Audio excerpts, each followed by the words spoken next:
When did you have an accumulation of, of All frustration? the time. So the passage that was speaking to me, it's a passage that I've thought a lot about, been influenced by, is James 1:19 through 20. Know this, my beloved brothers.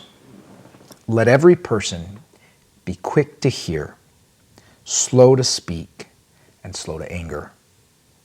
For all the anger of man does not produce the righteousness of God. How does that impact you? I know Scripture has impacted me and become personal. How does that impact you? Get an understanding of what's going on. What is not being said? What are the other factors? What's the, what's going on? What's the context of the situation? Because sometimes people don't say what they mean, and sometimes people don't mean what they say. Well, it sounds like if we were to take the Scripture God gave you and apply it on a personal basis, we'd have a lot less trouble in the world. Our words are cause a fire you can't put out. Start a war. Yeah, and so be slow, so quick to hear, slow to add your own opinions, your own thoughts to this situation, because if you don't understand what's going on, if there's already some misunderstanding, miscommunication, and you jump in and add your own words, you're actually only muddying the situation further, making the miscommunication worse. Can you give me an example of maybe when you were able to apply this and when maybe you moved too quickly and did the opposite? No. Anger can be a scale of things, right? You can have anger on a scale of like low-grade anger, let's call frustration, and high-grade anger, let's call rage. I get frustrated. Okay, we get frustrated when things are done right. Right. Okay, I understand that. So get this, right? We get frustrated. Now, frustration, right? We might go, that's okay, because it's just frustration, and we think frustration is natural. We don't necessarily register frustration as anger because it slips in under the radar. It's a low-grade anger, right? We would see rage and say, that's not okay. But frustration slips under the radar because it's low grade. We don't see the accumulation of that. Now, I'm having a hard time with this because I have a lot of frustration. Right. Okay, so you want it personal. Yeah. Making it personal. So we don't see it. It slips in under the radar. It's frustration. And you and I get frustrated when things aren't done right. I wouldn't call you a perfectionist. I wouldn't call myself a perfectionist. But we are on that scale of, well, we want things to be done right. And so now, by whose definition of right? Well, it's by our definition of right. When did you have an accumulation of, of frustration? All the time.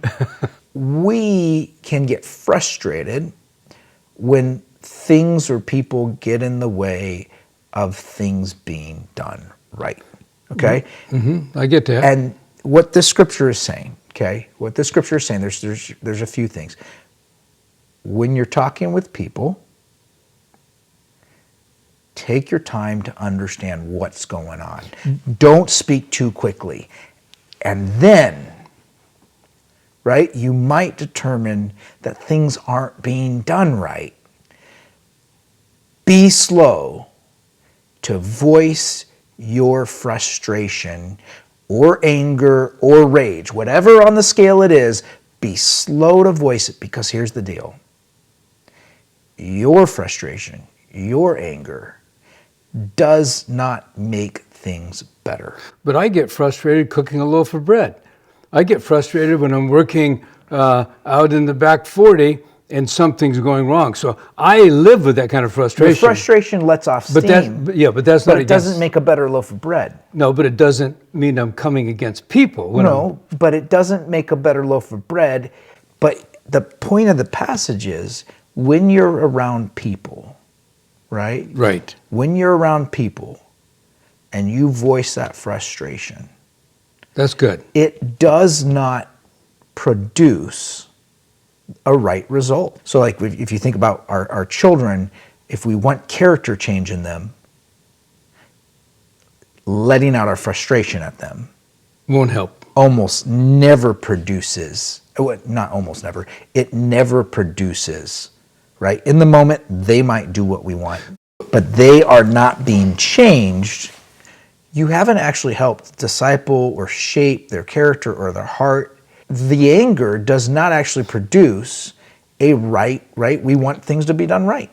It doesn't actually produce in the long run the righteousness of God for us. So here's a question then. I mean, what would you call it when you're doing something and you're not getting it done right? Now, just yourself, and you have this sense of frustration over the fact that you're not accomplishing what you want to accomplish. There's got to be a positive side to this. What do you mean? Okay, so if I'm out working by myself, and a piece of equipment fails or quits, and it's frustrating. Mm-hmm.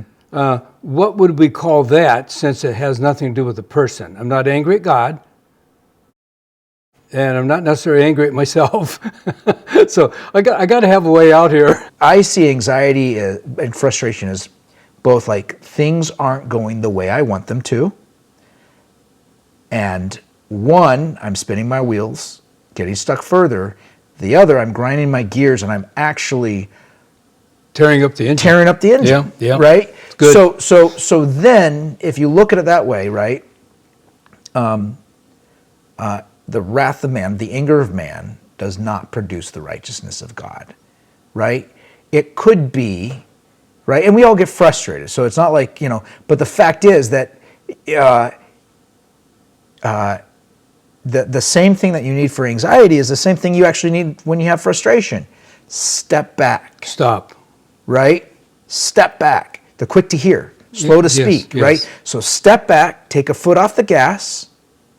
Good example. Right? And think about the situation. Get the big picture. There's an example I shared many years ago. I think his name was John Hunter, and he was a doctor. And he was under stress all the time. And you made a good point, because he was grinding the gears. Mm-hmm.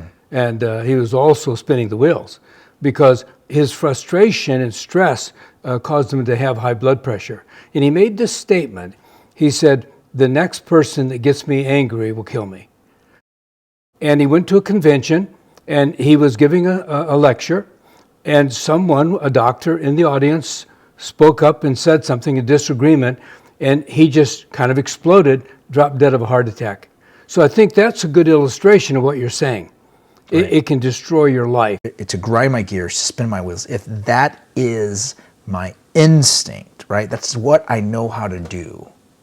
Yeah. When I'm in these situations. What do I replace it with? What do I do instead? For me, I mean, whenever I'm frustrated, I really do take it to the Lord. And I go back and, contemplate the goodness of God. And in a personal way, I'm seeking His forgiveness for getting frustrated. I have done that many times. I mean, probably too many. But